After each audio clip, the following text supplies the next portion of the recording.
Welcome to the Talk Nerdy to Me podcast, special edition. The Batcast for The Dark Knight Returns. We're going to be reviewing Dark Knight Returns Part 2 tonight. If you're hearing stuff in the background, that is actually the movie. Yeah, Dark Knight Returns Part 2 in the background. So we're going to be watching it while we do this, so you get to watch us, while we're watching it, which might get a little boring at times, but I'll make sure to cut that stuff out. Yeah. But anyways, I don't even think we said who we were. Yeah. Because you guys probably don't even know what we look like, really. Yeah. I'm Pablo Gunner, and this is... The Ambassador. Jbemms. Because he's now in his own household, he's not wearing his robe, with the scarf, and his nice slippers. But, what can you do, I love this cheesy press show they show in this movie. Like the ambassador said earlier, he said they recap in Dark Knight Part 2, they recap number 1 pretty well. Yeah, part 1 pretty well. Pretty much when I watched the beginning of this, it was like, well, they have the newscast saying what happened, and it kind of sums up the movie in a few sentences. Kind of like Ollie Williams on Family Guy. Exactly. No, well, not that ridiculous. Yeah. No, it's smoother, of course. They don't yell. This is what happened, right, is, he was retired as Batman for 10 years. Yeah, the awesome mustache. He grew the awesome Wayne stash, is what I call it, because his dad had it, and he looks so cool with the Wayne stash. I would love to see a Batman with a stash or like a goatee, like the both, because I'd be like, what is that? I'd kind of be like the alien in Iron Man 3, where I'd be like, what the hell is that on his face? I wouldn't throw up, of course, but wouldn't kick him out. Or not Iron Man 3, it was actually, what issue was it? 6? 6, yeah. Yeah, it was actually Iron Man issue 6. But, you know what I'm talking about. He's kind of forced out of retirement, because what happens is Two-Face escapes. Well, he doesn't escape. He's released from rehabilitation. His face is completely healed. He looks normal on both sides now. He's been rehabilitated, and he's going out. And, at first he's like, okay, fine, whatever. But then we get to see him lose it. Right, he doesn't screw up his face, which I think would have been really awesome if he did mess up on both sides of his face. I think that would have... That's what it kept hinting to, because he was wearing all these bandages, but I thought the effect they did was even crazier. They finally show him without his face, without the bandages, and his face is just fine, but he thinks it's messed up. Right, in his own mind's eye, he sees his face jacked up, which is really crazy, right? Yeah. But anyways, so he comes out of retirement, he's like, I need to stop him. I'm the reason he exists. I'm the reason he did the rehab and everything like that. So that's why we're doing this. Swastika titties. Yes. Swastika titties. So right now in the movie, there's this Bruno, and if you've read the book, you know what I'm talking about. There's a Bruno, and it's a lady, like a very manly lady. She has swastikas on her titties. And the old lady, too. The old lady does not have swastika on her titties. No, she's just awesome. There's a bag lady hanging out in the liquor store. And then she just takes them out. She does. This is just like so classic Batman. Well, yeah, the thing is if you've never read the book, or even while you're reading the book, you don't know that it's Bruce Wayne as the old lady. Yeah. So you're like, what the hell is this old lady beating the hell out of these dudes for, Yeah. And then you're like, oh, it's Bruce Wayne, which this one does the same thing. Like you said, it's classic. And this is kind of like even before he was Batman, he would go in disguises, like what was it, Matches Malone is one of them, one of his aliases, and that's a great part too, where the store owner, he looks like he's about to shoot one of the guys that was holding him up, and he's like, if you shoot that guy, I'm gonna come back for you. Really awesome. But right away, this movie does not pull any punches. Like, I did not imagine they would show the swastika titties. Okay, yeah. Did not think they were gonna do that. Did you see that coming at all? No. I like how awesome Robin is now too. Like she seems like a classic Robin. Like she's highly trained now too. That's something that's really cool. But anyways, we never finished talking about part 1. Part 1, where did we leave off? Oh, this is awesome. Yeah. They have Flash and Justice League in the background when Superman flies by. Yeah. That is so cool. And they did something like that in the first movie. They show when Gordon is in the convenience shop. There's V for Vendetta, there's Swamp Thing, and then there's Watchmen, I think, was on the shelf. It was really cool, really cool. I was like, that is awesome.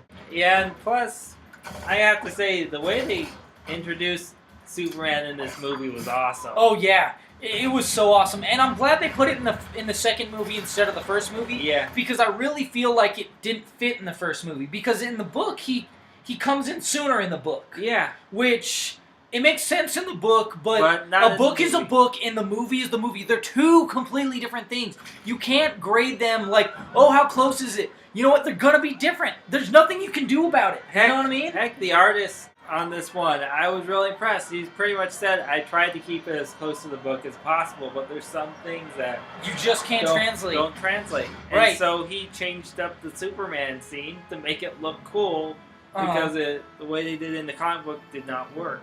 Right, which he just shows up, and this was hilarious because there's a guy that falls in, right, or not the subway tracks, and instead of getting the guy and picking him up with his super speed, he destroys not destroys, but he slams into the train and into the subway and pretty much destroys it, right? I wonder how many people got hurt inside that because he did that. Yeah, you know what I mean? Just makes you think, come on, Superman. I've always thought of the residual effects of Superman's powers, like. How do you know if he has X-ray vision and everybody's not wearing vests, like lead vests around him, like you do it when you go to the dentist? Is he giving everybody cancer slowly? Is he? Because he's given everybody in the Daily Bugle cancer by now, right? You mean the Daily Planet, not Daily Bugle. Planet. Damn it! You know what I'm talking. You know what I'm talking about. Yeah. Everybody knows what I'm talking about. And now we have Superman, and he's going, "Hey, you need to stop this because Reagan sent me here to stop you." Yeah. So we need to have a talk. But we still haven't finished talking about part 1. So part 1, he comes out of retirement. There's these mutants now, and they have a leader, right? And he gets imprisoned and stuff. He tries to take them on by himself, and he gets whooped. To. It's cool to see him in the tank, though, when he goes to take out all of his army guys first, right? That was cool as heck. But then he fights the leader, and he just gets whipped. He does. He does get whooped. Luckily, someone steps in to help him. You know, if you haven't seen, we won't spoil it for you. But what's crazy is he ends up fighting this mutant at the end, and he comes prepared, right? Yeah, he pretty much plans out the fight. Oh God, yes. From detail to detail, like even the location. He's like, okay, I'm gonna do it in the mud. In the mud pit. So we're about the same speed. And he's gonna invite all of the gang members so they see him whoop on their leader. On their leader, yeah, on the leader. And I love Rob, and who was the other name? Rob and, God, what's the other guy's name? But they have shirts that say, my name is Rob. And the way they talk is like, they talk really weird. Like, oh, Batman, he nasty. He don't shiv. No, he's like, he's like, oh yeah, he shiv, you know? Yeah, it's great. One of the guys, even though he's a part of the gang, he's like, Batman's gonna whip him. Yeah, but he says a lot, weird, like how they talk, you know? Yeah.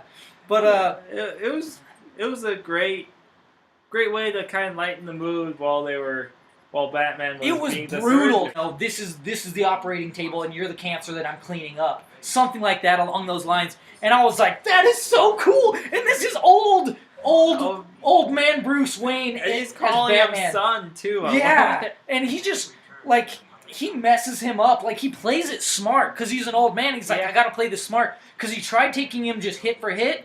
Got whooped, but he's like, no, I gotta play this smart, otherwise I'm not gonna win this fight. And it was brutal. That was probably the most violent animated Batman that I've ever seen. Yeah. Until I saw part 2, and Bruce Wayne as disguised as the old lady, he gets a bottle of liquor and he breaks it on a dude's head. Have you seen that Punisher? The Punisher one with Thomas Jane where it's the 10-minute short? And that's what he uses. He just uses like a bottle of Jack or something to just beat the hell out of these dudes. For whatever reason, his didn't break, but Bruce Wayne, he made his broke. Yeah. You know, he hit him just right. Which, that means he's got some serious strength to do that. Yeah. I wouldn't want to mess with him. But, so right now we have Gordon turning over the commissionship to Eleanor or something like that? Something like that. It's something with an E, but it's a female. I like the character. She seems pretty cool.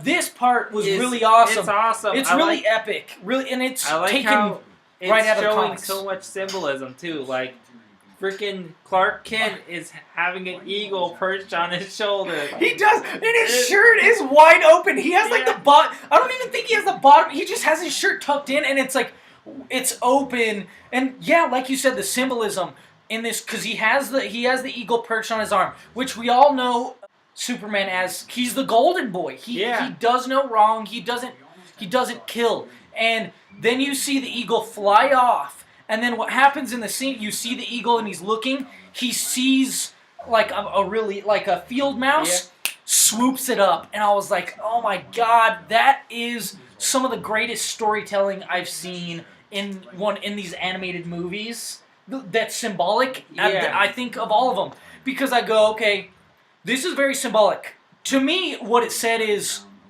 Superman is the eagle. Yep. And he's gonna go. And he's sent out. He's sent out, like, because you kind of get the feeling that is Superman's eagle. He's sending the eagle out to go get the field mouse that's out of control, right?